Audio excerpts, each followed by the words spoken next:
Check mic 1 2 1 2. So guys, who's in the garage today? Let's find out. Garage. Hey, what's up? Mike Basich. This Friday at 9 a.m. California time, I'm gonna tune in with the garage. Stay tuned on that. We're gonna have a chat about snowboarding, all kinds of fun stuff, snow, and off-grid will come other stuff. So Friday, 9 a.m.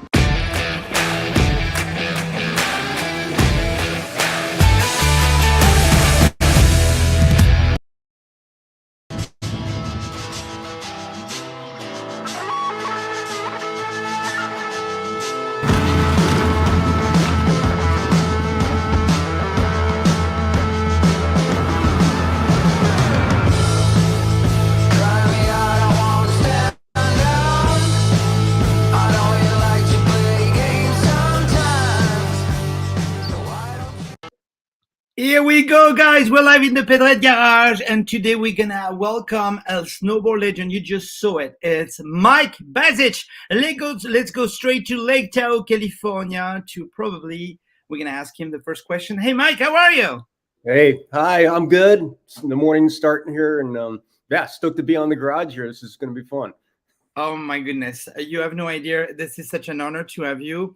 We're going to talk about snowboarding, of course. We're going to talk about all your legacy, what's happening today now in your life, and that's it. So we're live in the garage for about like an hour. Do you have an hour? You need to jump on the slope, or grab a shovel, or climb to a tree, or chop some wood. I gotta go right after. I'm actually going, up in the snow. So where are you now, Mike? Right now I'm at my shop, which is a warehouse type of building. It's kind of converted into for my kids right now, but it's been a long journey to get this place where I'm functioning again. So yeah, I'm just kind of starting my day here. We're going to say hi really quick to some of the garagists who just showed up. Jay Goodhouse, which is Jeremy Bonnemaison, used to be one of the French pro snowboarder back then, back your area. So out to the south of France, of course. There is a Benoit Panidis from Bordeaux. You know Bordeaux, right? Bordeaux, the French region, where you drink good wine. I don't know if you drink wine, bro. I'll start now, though. Okay, all right. Laurent Gay is another snowboarder, French snowboard freestyler from your area. Laurent used to be French champion snowboarding. Of course, you compete with him. Laurent, yes, I know you're stoked about to have Mike in the garage. Benoit Panidis, tu as un bonnet en Californie? Yes, I do have a beanie. It's freezing in California now. We have a winter. It's been snowing in Mont Laguna. There is 1 foot of snow. It's ridiculous, but I love it. So Mike, you're in your shop. Let's start with this. For the one who's been following you a year ago, something like that, we were like devastated by what happened. You've been hurt by a huge fire, and thank God you got help from everyone, and your ends were first to rebuild what you call your warehouse, your shop, everything. And how is the situation right now? Look at this. This is like a nest. It's been a long, crazy year. This was definitely a big shock in my, just daily life, just having one day something and then the next day it was completely gone. And there's a lot to share with this whole adventure. The vulnerability is definitely like one thing on my list that it's been incredible to be able to have the support of the snowboard community. It was overwhelming to help make this back to a place where I can use it, which this has been kind of everything anyone's ever seen me build something. This is where it has happened. And then I usually take it out wherever the snow is going and chase the snow with whatever I'm building here. And so it's a very important place for me where I got to create, dream, all the stuff I've wanted to build. And so having that gone, kind of started over. And I was, very lucky to have so much love from everybody around the world to support. That's been I can't even put exact words to it. It's, I'm still like processing it all. I'm actually got my feet on the ground here about 2 months ago, just emotionally. And if I'm doing math right, because we've been talking a little bit off before the live, this happened right when you got the new baby. Yeah. So the shop fire happened in the fall about a year ago, and 3 months after that, my second baby boy was born, and that was a big just hanging on to life. Of Mhm. course, the experience of him arriving was incredible. Actually, got to catch him. There's a home birth, and at the moment, we had a little farm to like, okay, let's do the baby life, at this little farm we had, and that was incredible experience. Unfortunately, the following August, that place burned as well, which is just overwhelming to have this happen twice in within one year. So this has That is been crazy. my wildest year of my life, you could say. Yeah. Well, for the one who just joined now the garage and who are not familiar with snowboarding, today our guest is a snowboard legend, one of the pioneer pro snowboarder back in, I would say, 86, 87, when you first started to snowboard. And what I like about your story, it's like you life didn't help you, brother. You were having issues with being an epileptic kid, and I love what I read from your dad or your mom, who said, it's okay to be different. And I want this to be the punchline of this whole life. It's okay to be different. And look what Mike became. Mike, for the one who doesn't know him yet, you will know him at the end of the hour. Used to be a pro snowboarder. He's one of the pioneer of freestyle. He started everything early, back in 1986, 7. Your first board. That was yeah. It was like 90. Yeah, I think I remember signing up in 95. So like 96 was, I think 97 was the And year that. everything went so fast. Look, I have some footage back then. Over more than 100 contests all around the world. Several sponsors. You used to write for Sims Kemper, name it all, and Scott Uger, and then now Nideker. But look at that. We just saw the Olympics. With the huge master pipe of like 22 feet. Now, look at this. The half pipe back then was shaped with the shovel and was shaped on the day of the competition. Did you watch the Olympic, Mike? Say one more time. Did you have a chance to watch the Olympics? I got to catch the very end of it. I don't have a TV here, so I just had a moment to watch 20 minutes of it, and I was in shock. It looks like it took a huge leap into a whole nother era of like style and the technical. Oh yeah, I want to make sure you saw that, because this is the bomb. What's his name?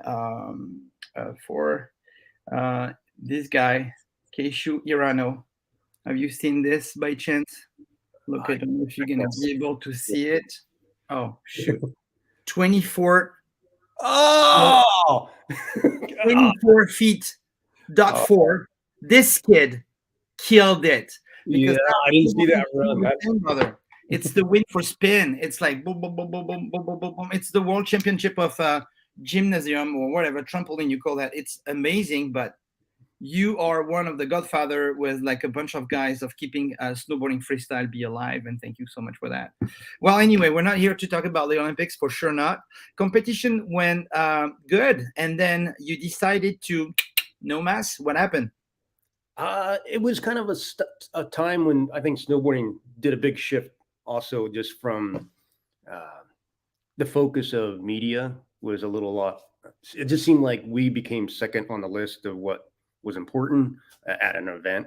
There still was some events that were getting progressive that were small, but the main X Games, all this stuff that was a draw of your kind of competitive career became not so fun. And so I remember just thinking, it's going to do something different.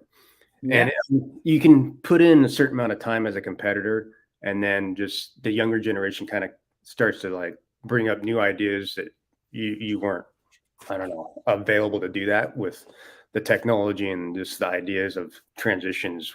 So I kind of was ready also, just kind of like ready to ride POW. I always rode POW during competitions. So I was like, well, if I can do this full time and just live in my car and not make as much money, I'll exchange that. Well, you decided to live your dream and dream your life. I mean, look at this. Benoit Panidis, a funny guy, said, "Hey, Mike, what else? like George Clooney. No, that's not Nespresso. That's 90 Care Brother. Snowboarding. We're talking not about coffee. Are you a coffee lover? So I don't know if you say that because you look like George Clooney or if it's because of the sweatshirt. But yes, forget it. No, But no. this is actually like amazing. Like I became in love with wool. Oh yeah. I can't wear it because it itches, but a hat, like it works incredible in all conditions. All right. So you're living your dream life now, and you kind of you've been. I mean, if you want to look at YouTube, you put like Mike Basich, you will see what we call tiny house, and you build your dream of living in that land in the top of a I don't know Donner ski ranch. Yep, yeah, up on Donner Summit. It's a little bit of a rough, wet weather style. It's a little just you got to do stuff a lot on your own, shoveling, dealing with that. So that's something I kind of always want to do as a kid, do stuff myself. And, I kind of decided one year, like if I wanted to do this dream in real life, and I was 33 at the time, and I bought some land, and yeah, I took on a big adventure that is now a whole lifestyle for me. Yeah, I mean, can I get invited? Anyway, we're gonna talk about that later. Look, somebody is saying le drop de l'hélico. That's in French. You have to speak English, guys, if you want Mike to understand whatever you're commenting. Yes, the drop of helicopter, because you've been way before it became popular, like which is like taking self-portrait like that. You became one of the first to do this. Self-portrait, and actually, there's a book, guys, that you can buy on Amazon. Even right today, there is 5 left over. So go for it. Who's gonna be the first one to get it? It's a cool book about the self-portrait. What was the journey about this? Uh, Kind of at a time when this is kind of when I quit competing. I wanted to tell the rest of my story in some ways, and shooting with another photographer, you get kind of two opinions, on what things should look like. And That's okay. That's okay. uh, You want to take it? yeah. And so I was like, well, how can I, yeah, eliminate the photographer, you know? And so I already had a good camera. My parents bought me for Christmas when we started traveling. I had no idea how to really use the light meter and all that stuff, but I kind of just started having fun with it. And then I had a welder, so I started welding little tripods that could bolt to my snowboard.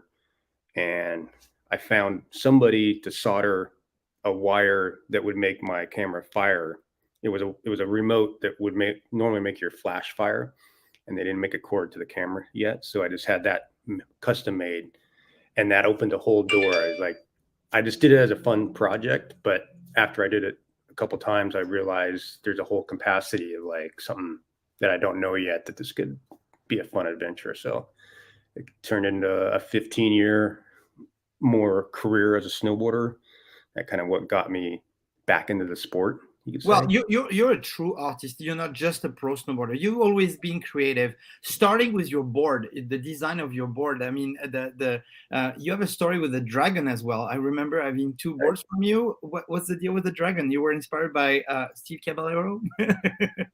No, actually, the dragon kind of my school. I went to a Waldorf school, which I'm sure you're familiar.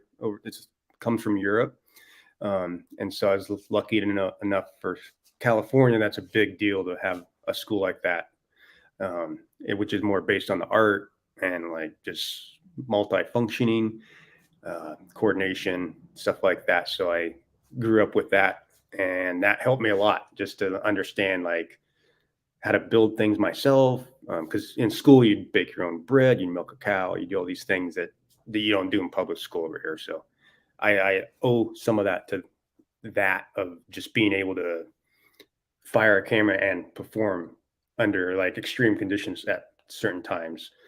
And that's gave me the ability to just, I don't know, do something that a photographer at the time couldn't do. So I could actually go off the kicker and follow somebody and actually fire the camera. And so my talents got combined as I got better at photography. And the creativity part kind of came at my own, I don't know, learning more about photography. I started to dream up these different shots and the heli drop was definitely one of those shots Well, that we're going to talk about this because we want to know more details. Look, I found this. This is the board I'm talking about. Do you still have those boards, or you collect them, or you will have too many boards? I have. Well, I have one. It's covered in smoke. It got charcoaled in the fire. Oh no. So I have a stack of snowboards that are just smoke flavored right now that I don't know what's still left of them. But I think next summer I'll probably clean some of them up and see if they're, I don't know, worth keeping or not. Well, this is it. Look, so that's the board. And back then, I used to write for Hooger, and I was so inspired by you. Then I did that shot with my grandmother. Look at that. She passed away, but she got to know you go with your board in your hands. And So I, do my you remember this? I remember that. I have that somewhere in the back here. So this is you. This is the announcement of going to Bercy, Paris Bercy, which was a show organized by a Mogul skier who had the greatest idea to combine ski and snowboard, but didn't really care about snowboarding, and it was awful. Icy bumps were stupid. You killed the show, brother. There was 10,000 people, and you throw a huge, humongous backflip, and everyone in the audience stand up. And then after the freaking skiers from the Canadian airline throw like I don't know 10 meters high backflip, and we're like, okay, forget snowboarding. That was a funny show. It was definitely I don't know, an awkward moment in snowboarding for me at least. Yeah, well, it was Paris. It was huge. It was like 10,000 people in the audience. But if you don't mind, I'm gonna. So there was 2 days of show, and freaking manager said something like, "Hey, if you can jump the freaking stupid kicker of the skier, I'll give you a $10,000 back or something like that." And you didn't even finish his sentence. You were on the top of it. Said, "Send it," and things went wrong so bad because it's impossible to take that thing. You had hit the thing, and I dove into the pool to rescue you. And a couple hours later, you woke up and you were like, "What am I doing? Who are you people? What's going on?" And you lost everything. I remember that. Well, I remember the before and after part very well. Yes, but I'm gonna tell you this. This is the highlight. That was really scary part, but this is probably the highlight of my career because the next following night, the host mixed up. At that time, I believe you were world champion, and the host was saying names and who you were, blah blah blah. And he called me. He's from France, Frank Pedretti, world champion. And I'm like, no, I'm not. I don't want to go. So thank you so much. For 1 second, you made me world champion, which I was not. Okay, enough talking about Bercy. Look, this is your board, brother. I used to take a good care of it. Oh, awesome, man. Anyway, so the self-portrait we're talking about, we want to go back on this particular picture that everyone is so interested to, the helicopter drop. What was the idea? Like 130 feet high? Something like that. Yeah, there's there's a part of this story that I don't tell much, but I do wish there's a ski guide just out of frame, for to come and rescue me if I needed help. But part of me over time, I wish I actually framed it with the guide in it to give it a little more understanding of the measurement. Oh, wait, are you freaking kidding me? We know the size of helicopter. Look at this. You see Right. the size of helicopter. You see the lip right there, and we see the little black dot. That's Mike flying 130 feet. I don't think we need to see the freaking skier down there. This is actually this coming in April it'll be 20 years since that shot. Oh my god! So Oh. those are the self-portrait.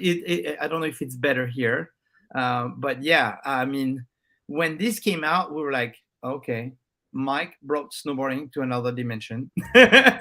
Well, there's been a little. I mean, I remember at the time people enjoyed it, but also, like, I don't know, this is not snowboarding. Forget that. Those haters, they will always have something to say.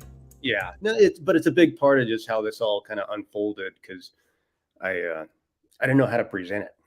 Like it was something of more of an art piece, and I've never maxed out my camera that far away, So it was kind of one of those moments that I was like, well, I'm going to do something pretty wild, and I don't know if I don't get it, I don't get it, of course, but I didn't want a lot of people to be as a backup. So that was kind of my big risk, if I got it or not. It was on slide film, so I still that day I didn't know. This is insane. We're talking about, like you said, so it was like what, 2020, 2002.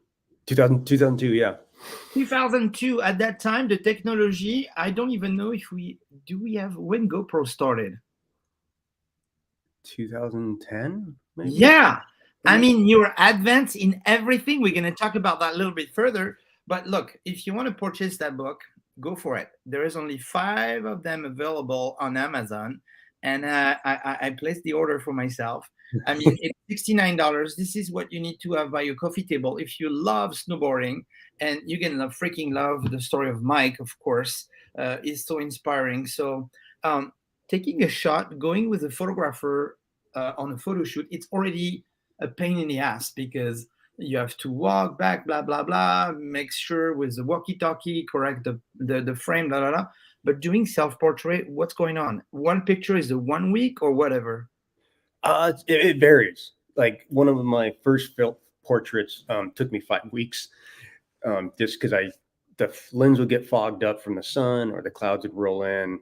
Sometimes I'd fire the film before I even dropped in, not knowing I was pushing the button or the button got stuck. So, you have 36 shots per camera roll. And so each time you shoot a shot, it's better just to load another roll of film. So it got really expensive really quick on whether I'm getting the shot or not. And, there's only so many days that it's sunny, it's powder, and everything's working out. So you want to get what you can on those days. And there was a lot put into each one. Some were building stuff, building rails. Alaska was the heli drop was, I literally drove 72 hours to get up there and just do that. And it happened the second day I was there. Oh, wow. You got lucky that day.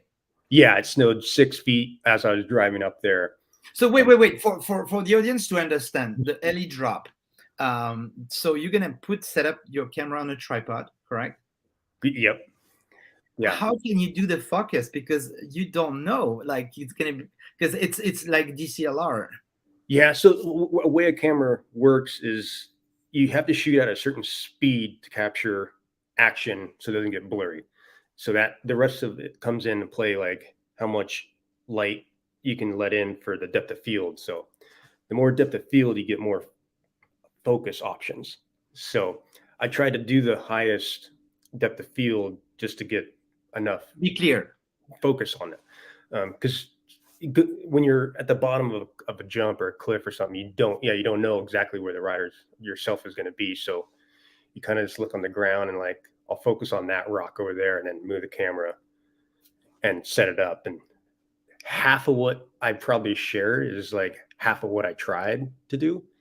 And so the ratio of 50-50 is pretty good ratio, each shot's a little different too. I didn't really try to repeat each one. Wait, Mike. I want to get this right. When you're doing the shot of the helicopter, are you telling us that when you're ready to drop in, because it's not film, you need to snap a remote?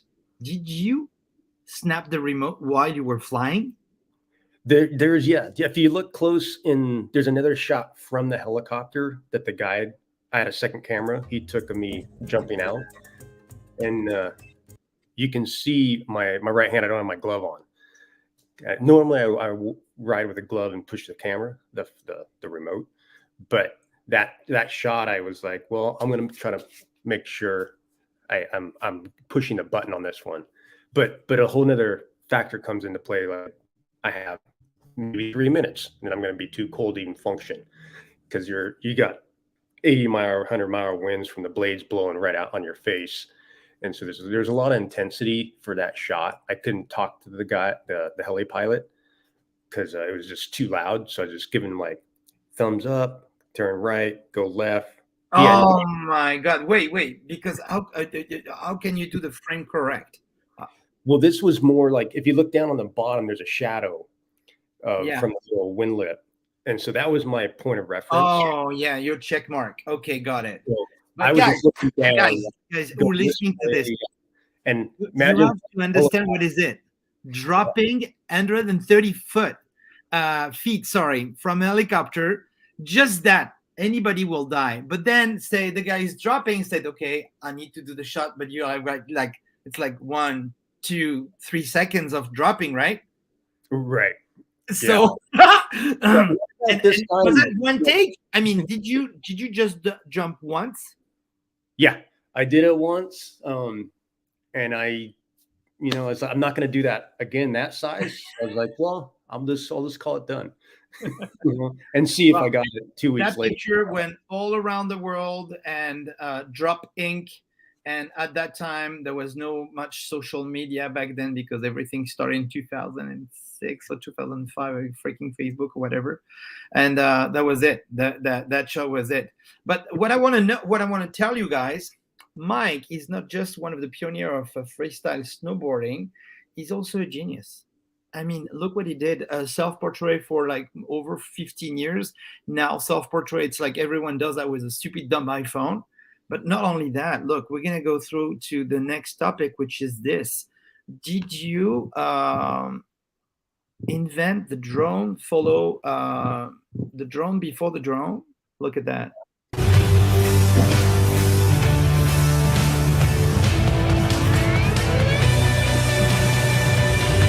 it's lagging, sorry. So what I want to show you here,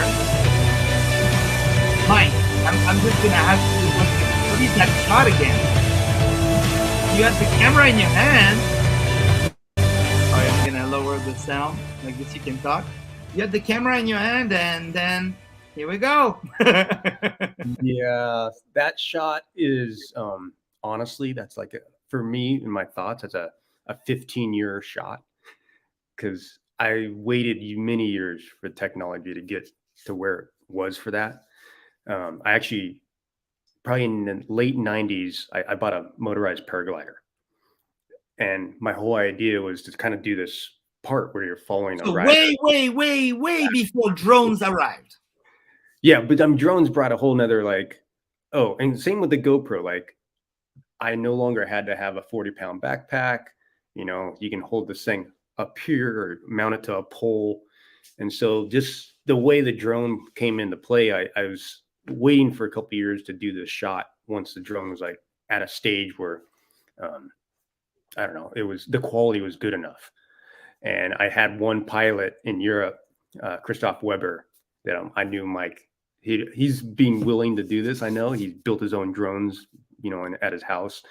And so I flew over and we did a test trip on trying to figure out how to build the right handle. And it's interesting because like when you make a big turn riding, the drone wants to re-correct itself.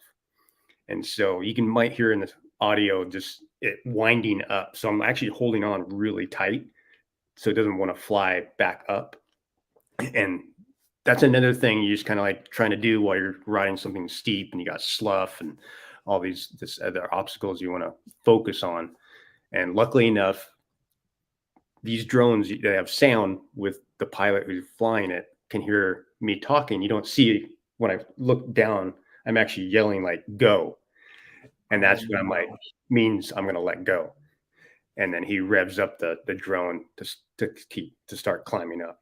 And so it's definitely a big teamwork to get a shot like that.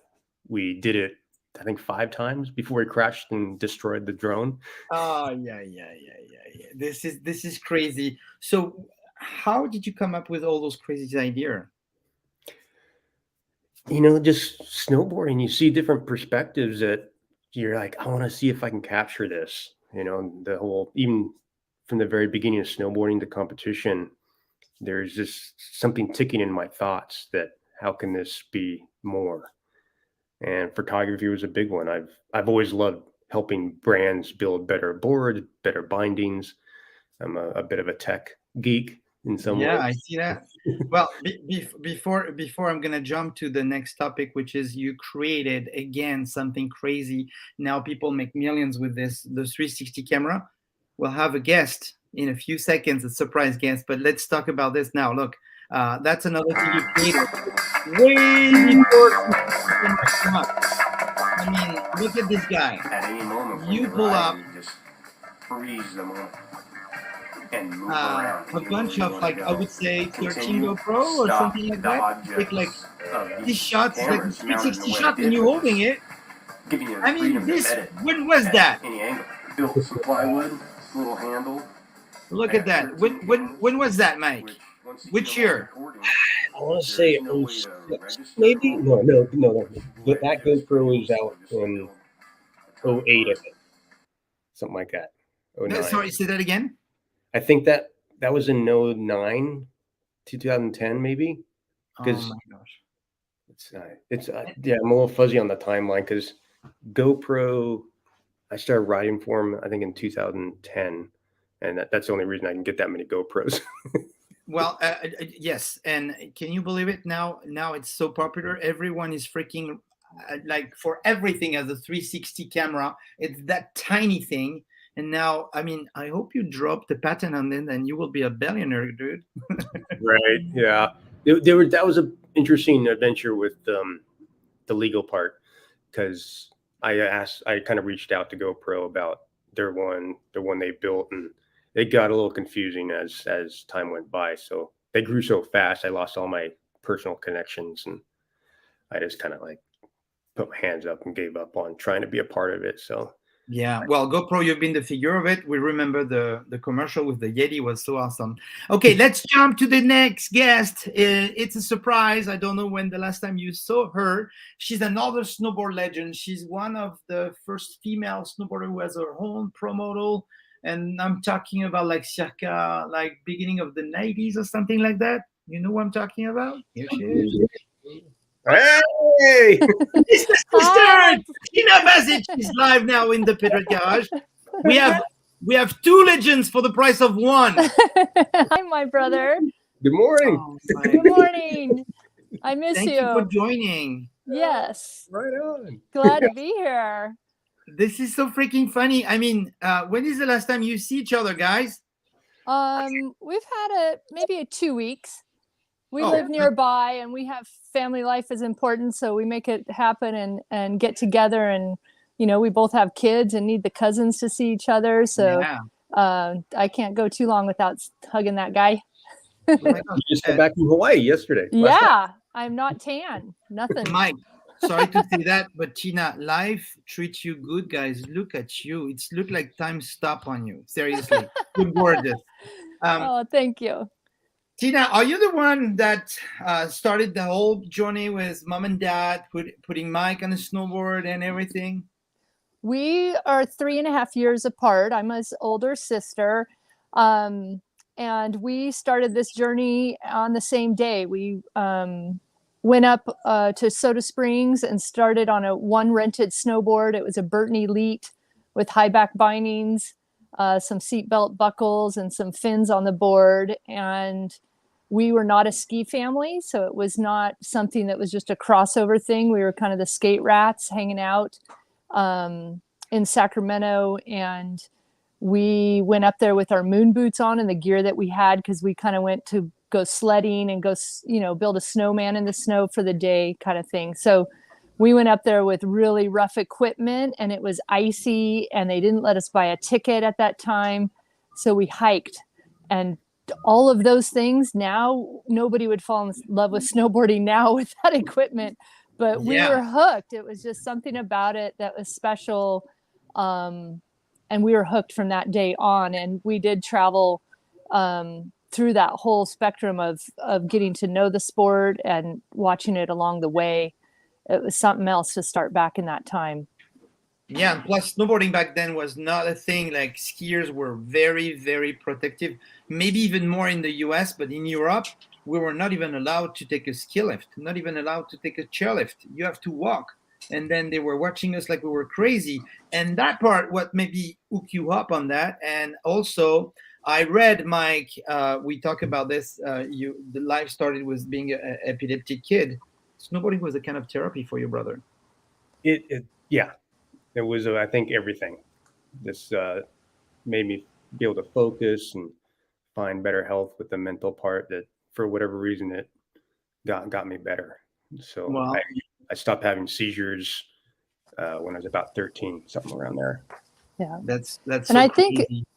think people misjudge me a little bit, and I don't know, Michael could chime in on this, but a lot of people assume that we're like adrenaline junkies and we just will jump off any building and do whatever to get the adrenaline, and that we can't stop. And for me, it was part of snowboarding that gave me the creativity and outside thinking and being the misfit and proving myself. And Michael can chime in on that as well. Like that was really what it was about for me, and why I fell in love with it. It wasn't because if I'm not snowboarding, I'm going to jump out of a helicopter with a parachute because I can't wait for snow to get here. It was something different. Yeah. Right. Yeah. I Mike, think what that, do you have to say on that? yeah, I mean, I say the same. It just I'm more dreamy people that like to be creative. Snowboarding definitely gave us a lot of that opportunity. And I said this before in the past with people that I think we love snowboarding, but I think the creativity part and the uniqueness of the community is something that keeps us in the industry and keeps sharing what we're doing with snowboarding, because that's our outlet. Snowboarding's offered that because I think just the uniqueness of what it is, the birth of a lot of weird people got into snowboarding because we all fit. Yeah. And people were, I think it was just a place for anybody to fit in. Like if you had a snowboard, that was like your badge, like you were in the club. And it didn't matter what kind of person you were. It just, we all fit together because of that attraction to the feeling of flying down the hill in untracked powder. Like once you get that, like you'll quit your day job or wash dishes or do whatever you have to do to be able to go snowboarding every day. And those kind of people are after something that's bigger than snowboarding, and we found it and we weren't going to let go. Well, and you didn't just embrace snowboarding. Yes, snowboarding is a huge family, but talking about you for a second, because we have such an honor to have you. You're one of those badass girls with Shannon Dunn, and I think you're one of the first girl back then in circa in the 90s to land the first 720. Yeah, yeah, that was definitely a highlight of my career. Women's snowboarding was progressing, but at that time there was lots of 360s happening, there's a couple backflips happening, but these jumps with the X Games and events like that, the jumps were getting bigger and bigger by the second, and we were just trying to keep up and being confident enough to keep going off of these jumps that they were building. So we kept going to our safety tricks in the contest because it was the biggest jump we'd ever jumped on. And there was no practice big air jumps. We were up at Hood, I learned a 720 on like a 20-foot tabletop. And the next time I did it was on a 50, 60-foot jump at the X Games. So we didn't really have the facilities or the foam pits or things like that. So for that moment was big because of that. It felt like I was pushing my abilities. I wasn't sure how, I got black and blue and bruised up trying to learn it. And I hadn't really stuck the landing yet because I didn't have enough hang time, but I had the motion down. And so when I got to the X Games, I'd actually tried it at one other contest, and doing it at the X Games was such a thrill because it was such a huge audience and a platform for everybody to see it. And it did help push forward with the women. They really jumped forward at that point, and I was so proud of that. At that time, not to mention, girls in snowboarding were not that. I mean, there was not that big of an audience for the girls. Like was like you had to make your own wall in the men's world. That was crazy.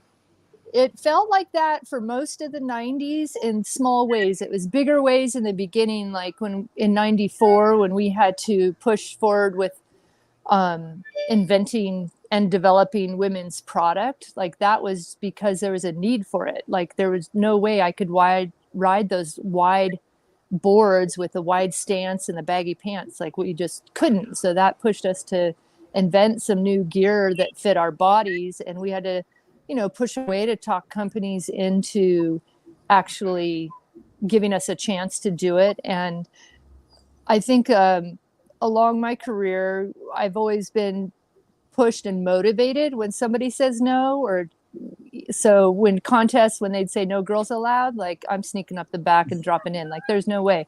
So I was not raised that way to back down. Either was Michael. So we, you know, we're kind of adventure souls, and we grew up with the Waldorf School and creative thinking. And I think for both Michael and I, like we have tools that suit us, and art and snowboarding and connecting with people that, you know, meaningful connections with people that have the same views has been the life thread of our life, really. And Mike, in both of your story, the keys of your journey, I mean, I want to make a big tribute to your parents, because not everybody has a chance to have, like, what I would say good parents, but your parents brought you on a board. Do you remember which board that was? 90, 85 or 6? 85. 85? Like, what was that board? Where your parents got it?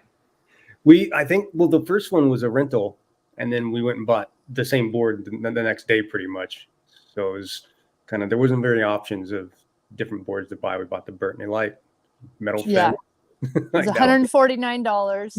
Oh my gosh. And it was at a sporting goods store, and my mom, I think, was buying us back to school, like, or winter coats or something, and she was just at this like sporting goods shop, and she saw the one snowboard, and they said, she came home and she said, "Hey, you guys are gonna love this thing I saw at the sporting store. It's called a snowboard, and so you guys are gonna love it." And she just, you know, we didn't know for many years that this was going to be something that would last a lifetime. How could you imagine your life without the freaking snowboard under your feet, both of you? I can't. I don't know. For Michael, like Michael, with his healing of finding snowboarding and something that he was confident in, and something that he felt comfortable doing, and that he could express himself, and that brought him back to us really through snowboarding. And we I'm just forever grateful for my parents' path to allow us to embrace snowboarding like this, and for the healing that it brought Michael and gave him something that he was good at. And it was at it might not have been different in these times. It was at a time when Michael got to hold his snowboard and fly down the hill, and nobody even knew what a snowboard was. So that brought energy to us. And sometimes people were, you know, gawking at us or whatever, but it almost like you thrived on that newness of the sport. And I am forever grateful, because it brought a light into our lives that is unlike, you know, the timing was perfect. Absolutely. We need to do a full garage with you, my dear. I believe there's so much to say with that. I mean, don't we feel lucky? Because I started snowboarding in 1983, I believe, back then. And don't we feel like lucky to see that sport, which is now Olympic for 5 Olympians, we saw Sean White, by the way. Don't we feel lucky to see that sport being born, became like Olympic sports, and where we started was like everything was, we were rebels, and you say adrenaline junkie. None of that was true. I mean, we were just embracing something funny, something new. And because some of us, like Mike, we were different. I didn't want to play soccer. I didn't want to fit into any boxes, and snowboarding offered us the opportunity to create your own dream. Yeah, I'm forever grateful for snowboarding and everybody in it, because that's made up our entire world, what we were doing. Yeah, and it blew my mind to watch the Olympics, and I had my you know, I'm still trying to process that the snowboarding's in the Olympics. Like, wait, what happened? Like, did that really happen? Wait, from the board of sporting goods that Mama and Papa bought us, then I have my name on the board, my father got his name on the board, and now it's out of the Olympics? Are you freaking kidding me? Yeah, it's a little bit crazy, because, you know, a lot of industries and a lot of ski resorts and a lot of federations and things didn't want anything to do with us. And now to watch it be a main highlight of the Winter Olympics was pretty crazy. And I was watching it and just little tearful, just watching, just to put myself in their shoes of the pressures that, the Olympics bring, and how you have to rise to that moment and be on a certain day is just almost just impossible with that amount of pressure. To just see the people that shine through that, they're just true champions. And I hope that everybody can hold each other up, because it's such a big high that, sports have highs and lows, and you get beat down and feel like you can't push on. And so I just wish all those athletes strength to push past the Olympics and be well after it, and go find some powder and enjoy, or some sunny weather, or tropical, whatever you need. And just on a funny note, my mom and dad were watching the Olympics as well. And I said, "Oh my gosh, did you see the half pipe?" And they said, "Yeah, we caught the men's half pipe." Like, that's crazy. And I thought they were going to comment on the tricks, or how big, this or that, or the commentating and whatever. And the only comment out of my mom's mouth was, "When did they stop making half pipes with shovels?" Yes, exactly. Like, she still, in her eyes, still watching us run down the little hand dug half pipe and running out and fixing the gates. And, for us, we watched the boom of snowboarding with our parents. And then, we stopped competing in the 99 or 2001, somewhere around there. And so I think time kind of stood still for my parents, and then they watch us continue on telling our stories of old and new. But what a journey. What a journey. Look who just showed up. You might don't know that guy. You might know him. Eric Gros is one of the lucky owner. He took snowboarding at the very, very beginning. He has a shop. He used to have a shop for over like 30 years called Hawaii Surf Shop in Paris. And he sold a bunch of both of your boards. Eric, we want to say hello. And he says, "Salut Pedrette and bravo." Yes, bravo for having you guys in the garage. Two masterpieces. You brought your little stone to snowboarding, and Eric Gros is beyond happy to see you there because he sold like a bunch of your boards. That's awesome. Yeah. Great to hear how everything happens around what everyone's doing. It's incredible to see that someone did a shop for 30 years. It's a great thing for our sport. Yes, it is. Tina, I don't know if you want to stay. I know you're a mommy. How many kids do you have? I have one daughter who's just waking up. I'm going to go get her breakfast, and I'm so happy to see your face, Mikey, and thank you for having me on. And please, fun talking about old times. If you don't mind, I'm going to send you an invitation for in a couple months to have you back, because I want to talk about women's in sports and the Olympics. You just mentioned the girl were the highlights of the Olympics. I think women's snowboarding went off the roof right there. Yep. Thank you so much, Tina. We love you so much. We're going to stay with Mike for a few minutes, and that's it. Bye. Bye. Oh my gosh, what a surprise. Yeah, that was great. Oh my gosh, she's so inspiring, as much as you are, brother. Anyway, thank you so much for letting us having that little surprise with your sister. Two legends for the price of one. How about that? Let's go back there. We were talking about X Game, but before the X Game was before the Olympics was X Game, the Olympics of snowboarding for us.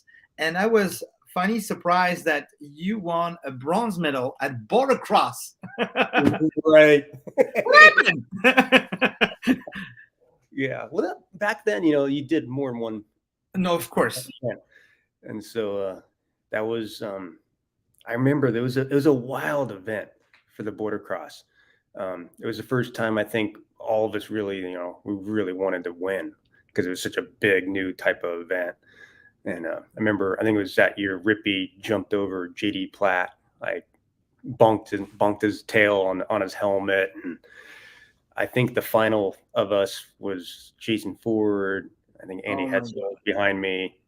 But my parents were watching. They had a super Sean Palmer should be around.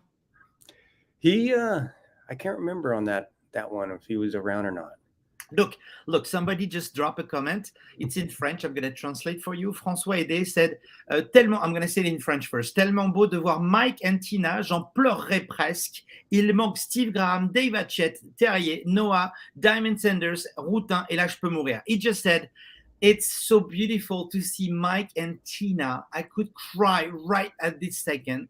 It's just now missing to come up on stage. Steve Graham, Dave Hatchett, Terry Atkinson, Noah Salasnek. I hope, I mean, Noah will be always with us anyway. Diamond Sanders and Fils Routin, which is a French snowboarder, and then I can die. Amen to that, Francois, and they will come to the garage. This is such a beautiful family. This is what we love. I mean, the snowboard family is big, and we're so lucky to be part of it, and we're so lucky to have you and keep inspiring us. Thank you so much, Mike. You want to answer to this guy? Yeah. Amen. Just you know, it's. I think bringing up all those names, you know, this is definitely a part of snowboarding that was. I look back and it was wow. There's a small pack of unique riders that influenced a certain style, and I want to shout out to just saying thank you for everyone's style that inspired me, because like Selaznick, Chris Roach, John Cardiel, all that was from this area, and I was lucky enough to be a part of that because it was a big difference in how you're I don't know, the style you brought into snowboarding. Does it look like you have like 20 lives, brother, when you talk about all those names, legends, as much as you are?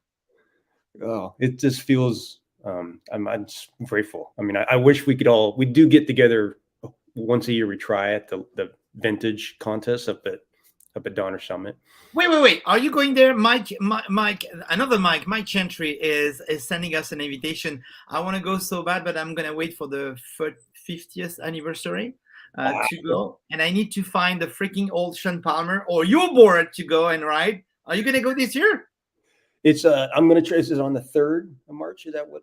28th. He said it's 28th of March. Yes. The weekend of the 28th. Yeah. The 28th, I will be, I'll just be arriving back here. I'm actually going to Europe right before that. To go see your guys at Nidecker? Yeah, the Nideckers were all getting together. I haven't even got on a plane for 3 years. So this is my gosh. An exciting moment to get We back. have a question for you. JP KR is another funny guy. He's a snowboarder as well. And this guy has been world champion of hamburger, and he's French. Can you believe it? A French being world champion of hamburger. Anyway, he has a question for you. Any cool, funny stories in France? Cool. The one comes to mind. It was probably my 3rd year competing in the World Cup, and we were at Val d'Isère. The half pipe was happening, and this was in a time of snowboarding when you were a competitor, and then there was the jibber was just coming into play. And so at this event, I forget the brand, who was Joyride. They were doing their photo shoot there. There's Dave England, Dale Rearberg, and they were staying at a hotel. I wasn't even staying at their same hotel, but what happened the night before the contest, they had a party because, crazy enough, the whole tour is sponsored by a whiskey company. And so they had this huge party. And for some reason, there was a bar next door that had this little window about this big. And I knocked on it. I didn't know what it was. So I was like, knocked on it, and this huge bodyguard opened the door and like slammed it against. And I was like, huh, okay. And then I think it was Dale or Dave England knocked on the door, but I was standing there, and everybody was riled up from drinking all this whiskey that was free. And the bodyguard opens the door, sees me again, and just punches me in the nose. No way. And so all of a sudden, we have 50 snowboarders pissed off. Huge brawl. Someone found out whose car was outside. And so everyone started throwing snowballs and ice balls at his car. Oh my gosh. And this went on for about 10 minutes. And then all of a sudden in the background, you hear sirens of policemen showing up. And so we all ran back inside, and one of the contest organizers pushed me on the ground because we were just a big rush of riders coming in. I remember laying on the ground, looking up, and I see my sister flying in the air and jumps on the back of this guy and starts just wrestling him. This is how she was a badass. And I'll never forget, like, I end up getting up and tackling him. We went down, and somehow just like my sister's kicking him in the ass, and we're both on the ground. And after that night, I didn't know the rest of the story at the time, but the next day, I learned I got kicked out of the World Cup. And what happened was the whole Joyride crew took markers, sharp pin markers, and wrote all over the wall of their hotels and the hallways. And I got blamed for that. They thought I did it. Oh, shit. And so I was kicked off the tour. And if I wanted to be back on the tour, I had to write this. I wrote this huge letter of apology and, just everybody. And so that just knocking to the door. I'm sorry I knocked to the door, and I'm sorry the guy punched me in the face. Of course, that wasn't my letter, but yeah, I got blamed for a bunch of stuff on that trip, but I kissed ass and I got. Oh, okay. Have you ever been back to Val d'Isère? I did go back, but because it's an amazing place. It is, yeah. I've had a lot of fun in that place. All right, JPK, you got your story there, and he's laughing at it, and he said, "I'm loving this." Of course, because we didn't want to brag ourselves of being a rebels, but this is the label people put on us. So right. Of course, when we went to that pass, it was like, see, I told you, they're bad boys. Anyway, look at this. JPK, I say perfect. What a story. Any French writer that you connect with back then? Big names such as David Vincent, maybe? On our... You can remember? I didn't stay long in Europe. Like I always went for the contest, and I was... Yeah. And so there's certain people that I kind of stayed in touch with. Not so much in France, but Jose Fernandez, 10 years later touched him. And you're gonna see him. He's coming to Soda Spring. I mean, It's not Soda. It's gonna be Donner Ski Ranch. He's coming at the contest. Mike told me. Cool. A bunch of euro, dude. I might come up. I don't know. Okay, we have like 5 more minutes. I want to talk about this. This is one of your last posts. You build your own chill lift. You living the dream, brother. Look at this. This was yesterday morning, I believe, Mr. Jackie.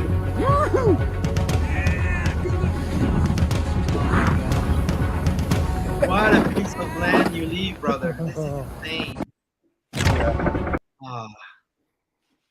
Was it yesterday morning? It was, 2 days ago. 2 days ago. How is the snow condition up there?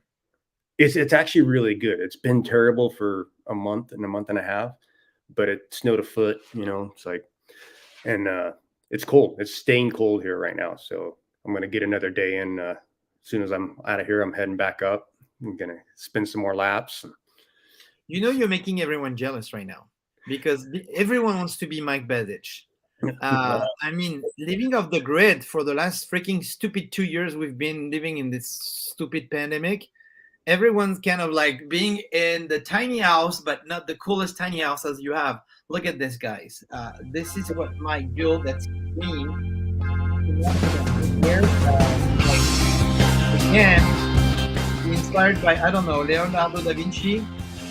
Yeah.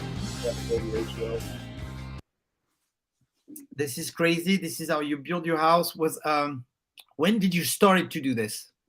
I started this in 2005. 2005. Yeah, like what you're seeing right here is about a 6-year time lapse. But you're not only Bob the Builder, but you're also a freaking architect, dude. This is like a masterpiece. This will be, I don't know if you do Airbnb there, but this is going to be $1,000 a night. Easy peasy, bro. It's been a really fun project. I love building. And this was something like, I kind of just started with a little drawing on a napkin, and kind of the rest kind of took into form as I started building. And I learned actually a lot. The whole reason of this project was to try to figure out how to generate my own electricity. And I learned a lot about, using the sun, different things that are very valuable on cold days. And so I've got a lot out of it. It's definitely been not an easy project. A lot of people want to do this, and it's a lot of hard work. And I love the spirit between behind this old journey. I watched a bunch of video of this, and I was so inspired. And I told my wife, "said Let's go live off the grid. I'm done with freaking stupid banking and paying bills and stupid stuff like that." You said, "What will be the perfect house for you?" And you said you spend your entire life of being happy at the top of a mountain. And what you do, guys, what we're doing when you're on top of the mountain, you lift up your arms like this because you're so freaking happy. This is the sign of like, I want it all. And look at this. This is the Leonardo da Vinci position. I forgot the name of it. Vitruvius, whatever, man. Golden ratio, yeah. This is crazy. This is the shape. Look, I'm going to play it again one more time. Yeah. Right there. This is how, let's see that? The stars that connect all the part of the body dropped on the floor, drop on those rocks, and here we go. The construction starting. Are you still living up there? I'm not there as much as I used to be. I've had 2 boys in the last 3 years. And so my oldest is almost a year old. And so my hopes is to get things a little more organized this summer for next winter. We can be there. And my youngest will be a little bit more stable. Perfect getaway. I mean, it's like what? 300 square foot? Yeah, that's about right. It's small. I'm hoping to expand and maybe add on actually a different part of the property for more of a family of 4. This is definitely like fun, but have my toilets outside. So when it's 30-mile winds and it's snowing, taking a dump in the middle of the night isn't exactly. and not risking your life with a bear or a bunch of coyotes or wolf. I don't know. Anyway. So there's always still work to be done. It's fun. It's definitely hard, but it's enjoyable. And that's all the question that everyone is asking me in the back channel said, how come he came up with buying the piece of land, and how come this piece of land was available for you to buy it? I asked the same thing. I saw it by snowmobiling. My realtor was actually Jeremy Jones' wife. And so going to find something like this, I had a better opportunity having that realtor. And I never thought I would actually be buying a piece of property where I couldn't drive a car to. But I've always gone to cat ski services and cabins in the mountains. So this was definitely like, I knew what it was going to take. Buying a snowcat and all that stuff, it costs more money, of course, but it's a fair trade-off because I have privacy. I have my own little like dream spot to snowboard. I can shoot my own photos. I do have cell service, and that's the only thing I actually have. So I'm able to walk out the door, go snowboarding, shoot photography, whatever it is, and then be able to share it or put an edit together and not leave the house. And that kind of experience is really fun because I've always chased the snow and chased adventures, and now I can just wait until the snows are perfect and no one's going to bother me. That's the best. What the realtor is saying now. How much is the value of this? Over $1 million, bro. Look at that view. Yeah, I pinch myself every time I go there. It's in this incredible spot. I feel very grateful, and I hope to raise my kids there to have them enjoy that. Yeah, what a treat. Values up there. So if you're not living there anymore, do you do like Airbnb or stuff like that, or not at all because it's too precious to your heart, or even that it's Eden? You don't want to say where it is. Yeah, well, to be honest, I'm trying to maybe consider that in some ways.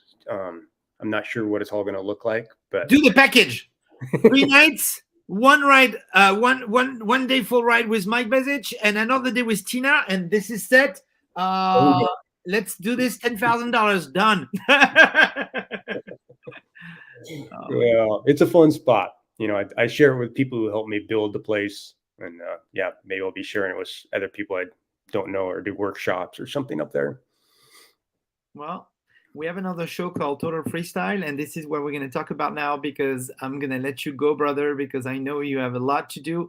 It's been an hour 05, and it's been a pleasure to talk about all your legacy, legend, and brought your sister on the live. But I might send you an invitation to do Total Freestyle, which is the show. We went to visit, do you know a guy named Laird Hamilton? No. You don't know him? Laird Hamilton is one of the biggest wave surfer in the world. And we spent a day with him. And this is the trailer of what's coming up on Riders TV. Mike, thank you so much for having us today. Big kisses to the kiddos. Please, please, please go raise them into that kingdom of happiness. Yeah. Thanks for having me here. It was a great share. And I'll see you in the snow, I hope. I hope too. Here we go. Total Freestyle. Laird Hamilton, thank you for watching Le Garage, and see you next week. Bye, Mike. That's for the drinks. That's for you. That's for the drink. This is Laird Hamilton. I was inspired young. I mean, I lived at Pipeline, and I had all the best surfers in the world coming through my house. We created a bunch of exercises, okay? So this one's called Ammo Box. You always need to be prepared for the worst. Okay, now slide forward and dip your head and get out. You know, I needed a dad, and he resembled what I hoped my dad would look like. Great surfer, handsome. Robbie's route is windsurfing. So he was more wind-based than surf-based. And comparing Kai and I, it's like comparing a heavyweight boxer with a lightweight boxer. The wave of the millennium changed everything. That wave was undebatable. The technique actually kind of creates spots. That wave was a toe-in wave. No one can do you better than you. Hey guys, it's Laird Hamilton. Welcome to my house in Malibu. It's time for Total Freestyle.